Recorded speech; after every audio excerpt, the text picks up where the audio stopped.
बड़े बड़े पॉडकास्ट देखने का टाइम नहीं है, कोई बात नहीं, ये चैनल को सब्सक्राइब कर लो। पॉडकास्ट की जो सबसे बेस्ट बातें होगी मेरे पॉडकास्ट की, वो इस चैनल पे मैं डालता रहूँगा शॉर्ट क्लिप्स में, ताकि आप शॉर्ट टाइम पे बहुत सारी नॉलेज गेन कर सको। Now let's start.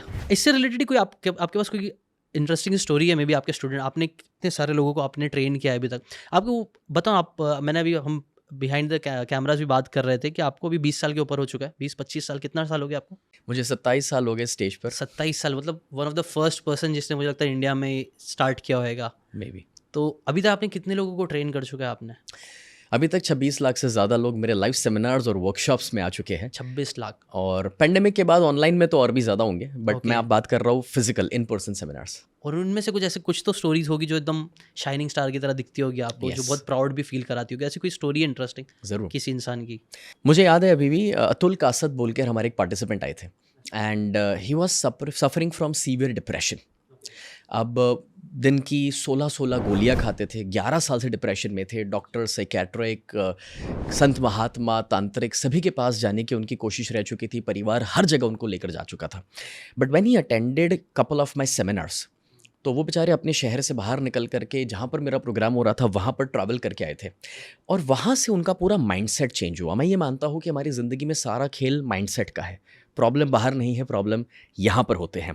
एंड वो माइंडसेट जब शिफ्ट हुआ तो 2 दिन के अंत पे वो अपनी दवाई जो थी वो छोड़ करके निकले, और वो इंसान जो महीने का 14,000 की नौकरी किया करते थे, आज एक बहुत बड़े बिजनेसमैन बन चुके हैं, 7 बिजनेस के मालिक बन चुके हैं, लाखों रुपए की हर महीने की उनकी इनकम है। आज भी अगर वो परिवार मुझे मिलता है तो वो उम्र में तो मुझसे बड़े हैं, बट झुकते हैं, नमन करते हैं, बिकॉज कहीं उनको ये लगता है कि यहाँ से जो मिला वो कहीं और से उनको नहीं मिला था। एंड मेरा ही मानना है कि मैं देने वाला कोई नहीं हूँ, बस हम नियमित बनते हैं कहीं कहीं, right? We are just a tool. And वैसे एक और इंस्पायरिंग स्टोरी है। एक जागृति बोलकर बच्ची मेरे पास आई थी, उनकी 17 ऑपरेशंस हो चुके थे और वो व्हील चेयर से कभी खड़े नहीं हुए थे। अब जब वो मेरे पास आए तो अपने मम्मी पापा के साथ आए थे, और हुआ कुछ ऐसा कि मैंने उनके मम्मी पापा को घर भेज दिया। मैंने कहा, बेटा आप अपनी ज़िंदगी बदलना चाहते हो ना, तो पहले तो ये सोचना बंद कर दो कि आपको किसी के सपोर्ट की ज़रूरत है। उसका पहला सवाल कि सर तो मैं ब्रेक में खाना खाने कैसे जाऊंगी, मैं बाथरूम कैसे जाऊंगी, क्योंकि 2 लोगों को पकड़ना पड़ेगा। तो मैंने कहा 4 पैर पे जाओ। दुनिया में बहुत सारे लोग इस तरह से जीतते हैं। अपने आप को बेबस मत मानो, पहले ये स्वीकार करो कि आपको किसी के सपोर्ट की ज़रूरत नहीं है। तो मैंने उनको वो मेंटल स्ट्रेंथ देने की कोशिश करी, उन्होंने एक्सेप्ट किया। उसके बाद वो एक नहीं मेरे मल्टीपल सेमिनार्स में आए, अकेले ट्रैवल करके आते थे, ट्रेन में, बस में। लाइफ में पहली बार अकेले ट्रैवल करना शुरू किया, क्योंकि उनको पता था किसी के साथ आएंगे तो मैं उनको एंट्री नहीं दूंगा। अच्छा। अब वो मेरे साथ उसके बाद आउट ऑफ इंडिया भी आए, उन्होंने मेरे साथ बंजी जंपिंग किया, अच्छा, स्काई डाइविंग किया। अच्छा। और मज़ेदार बात देखिए कि आज वो बच्ची, अभी भी पैर में जान नहीं है, बट वो व्हील चेयर छोड़ चुकी है। अगर आपके वहाँ आएंगे तो आसपास थोड़ा पकड़ करके चल लेंगे, कभी कभार गिर भी जाएंगे। जब मैंने उनको व्हील चेयर छुड़वाई थी तब वो एक ही डर था, सर मैं गिर गई तो। और मैंने कहा तो क्या?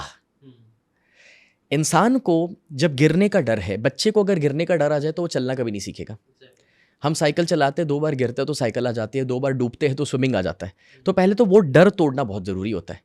अगर आप इन्वेस्टमेंट करने जा रहे हैं तो आपको लॉस का डर अगर है तो आप इन्वेस्ट नहीं कर पाओगे। इसका मतलब ये नहीं कि आपको ड्यू डिलिजेंस नहीं करना है। बट मैं ये कहना चाह रहा हूँ कि उस बच्ची के अंदर से जब वो फियर ब्रेक हुआ, आज वो बच्ची अपने 2 पैर पे ज़िंदगी जी रही है। पैर में अभी भी जान नहीं है, बट वो उसकी मेंटल स्ट्रेंथ है जिससे जी रही है। और बात ये नहीं है, मुझे तो खुशी इस बात की है कि वो जो कभी डिपेंडेंट होकर अपने पेरेंट्स पर जीती थी, आज वो एक बिजनेस वुमेन है, कमा रहे हैं, लोगों को इंस्पायर कर रहे हैं और अपने जैसे दूसरों की मदद कर रहे हैं। ये जो स्टोरी आपने बताया बहुत इंस्पायरिंग है मुझे। इससे वो डेविड गॉगिन्स की स्टोरी याद है कि he was not handicapped, but आपने शायद कांट हर्ट मी बुक है डेविड गॉगिन्स की, उस पर एक 40% रूल की बात करते कि यार वो एक मैराथन में भाग रहे थे जहाँ वो भागते भागते इतने थक गए थे, बट फिर भी ही केप्ट, मतलब पैर से नाखून निकलना चालू हो गया, खून निकलना, पस निकलना चालू हुई, he was literally shitting bricks, but still he kept on running. और वो टाइम पे उन्होंने रियलाइज़ किया कि यार सब कुछ यहाँ पे है, यहाँ पे हमारे ना कई सारे वो गैज बोलते हैं ना, वो लगी रहती कार में, स्पीड 80 के ऊपर नहीं जा सकती, वो सेफ्टी की लिमिट आ जाती है। हाँ, सेफ्टी की लिमिट आ जाती है। वो ब्रेक हो गई ना जिस दिन, हम लोग बहुत सारी चीज़ें कर सकते हैं। 40% रूल यही था कि जब हमें लगता है ना कि यार अब तो हो ही नहीं पाएगा, वो हमारा 40% होता है और अभी भी 60% कर बाकी सकते है। हो। हाँ, अगर आपको ये बातें काम की लगी होगी तो do check out the full podcast यार, जाके देखो, डिटेल में चीज़ों को समझो, तब ज़्यादा अच्छे से समझ में आएगा, ज़्यादा अच्छे से आप अपनी ज़िंदगी में चीज़ें अप्लाई कर पाओगे। Thanks so much and subscribe this channel.